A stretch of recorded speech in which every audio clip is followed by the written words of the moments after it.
I grew up in southwest Iowa. Lenox, Iowa is the name of the town. My mom had us on horses from when we were tiny little babies.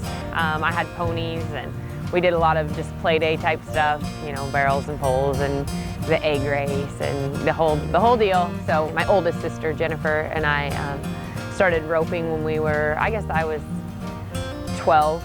My good friends of ours, Jack and Linda Harbin, taught us how to rope, and I loved it. That's what I really wanted to do. And then when I was in high school, I was about to start going to some rodeos, and my mom, she was running a really good horse. He was a rope horse of ours, and she had trained him on the barrels, and she just told me if I'm going to be going, I might as well be running barrels too. Ashley was wanting to do high school rodeo, and I had been barrel racing on this horse for the year, and I just kept saying, if you're going to do the high school rodeo, please take this horse and do the barrels. And she says, Mom, I rope, I don't barrel race. And I said, well, just try it. And she did. Made me cry. It was beautiful. I wanted to look like that all year, and not once looked that great. And she rode and run one time, and from there, she's now a barrel horse trainer. When I was 22 years old, I moved to Oklahoma, and I went to work at the Judd Little Ranch. When I started there, I was just loping their open horses, and Jolene Montgomery, she was training their futurity horses, and I got to be pretty good friends with her and rode with her every day, and she asked me to come down and work with her. So I started going on the road with her, saddling, unsaddling, loping horses.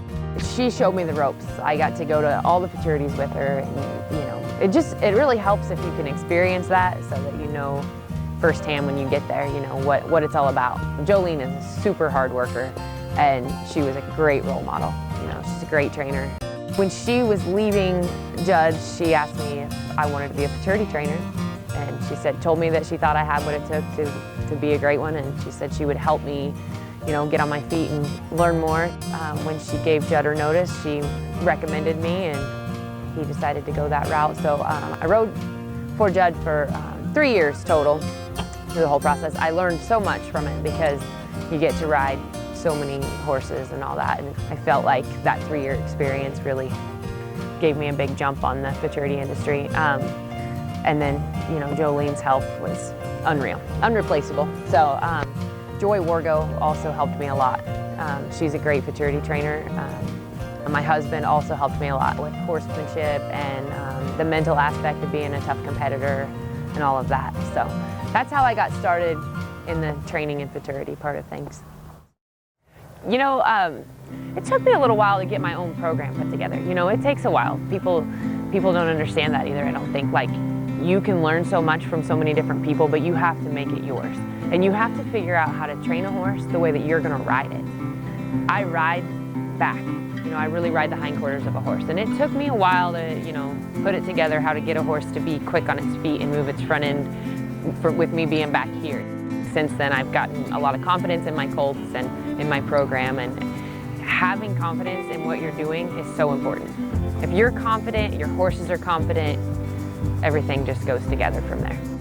You know, becoming a good futurity trainer, the number one key is hard work. I mean, it's the hours spent, and the hours spent when you're not on a horse thinking about what to do to make it better, you know. And I try to really be mindful when I'm on my horses, constantly be thinking about what I'm asking them to do, why I'm asking them to do it, and being consistent with your cues, those kind of things. There's a lot of things that go into finding the right techniques to get a horse to do things or getting a horse broke, but a lot of it's trial and error. You know, figuring out kind of what works for you. The things that I really work the most at, like when I get a 2-year-old or a 3-year-old in to train, I really want them soft in their rib cage. When I lay a leg on them, I want to feel their rib cage move off of my leg. I don't want them kicking their hip out to do it, and I don't want them floating their shoulder. I want to have their hind end in and their shoulder picked up, shoulder picked up and their rib cage rounded. You know, and I'm not an overly round. I don't ask them to have their face clear bit around my foot or anything like that. But if I lay my leg on them, I want to feel that be soft, both sides. If they're soft in the rib cage, they're soft in the face. So other than that, my program's pretty simple. You know, I want them soft in the rib cage, and then when I'm asking them to lope or trot or whatever in a circle, I want to really feel them reach under them themselves with their hind leg and reach and pull with their front end. You know, I think a really powerful turn is the fastest. You know, so if they're driving with their hind end, reaching with their front end and pulling through it, and just keeping that forward motion all the way through their turn, that's fast. You know, any kind of hesitation or stalling in a turn, that's where you lose your time. Oh, what I love about horses. You know, I guess what I love so much about horses is that they're huge, powerful animals. These are big, powerful animals that are so much stronger than us, but yet we can, through, you know, lots of time and hard work and training and respect, we can teach these animals to do things for us that you just can't even imagine, you know, which is just awesome to me, you know.